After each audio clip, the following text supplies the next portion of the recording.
জগন্নাথের সঙ্গে আমার আলাপ হচ্ছে যুববাণী বলে একটা নতুন উইং বলা যেতে পারে হলো তখন আকাশবাণীতে। জগন্নাথ ওখানে তখন চাকরি করে, ও বোধহয় প্রোডাকশন অ্যাসিস্ট্যান্ট ছিল।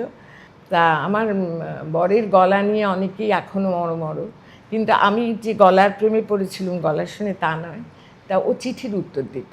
আচ্ছা, তা সেটা আমি শুনতাম, মানে আমার তখন জন্ডিস হয়েছিল, আমি বাড়ি বন্দি, তো সেই যুববাণী শুনতাম, ও চিঠির উত্তর দিত এবং আমি তাতে লিখেছিলাম যে আমি অডিশন ফর্ম কীভাবে জোগাড় করবো বুঝতে পারছি না।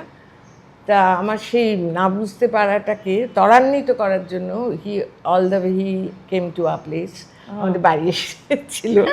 এবং এই ইন্টারেস্টের কারণ হচ্ছে আমি কালো কালিতে চিঠি লিখতাম, হাতে লেখা ভালো এবং একটা বানানো ভুল থাকতো না।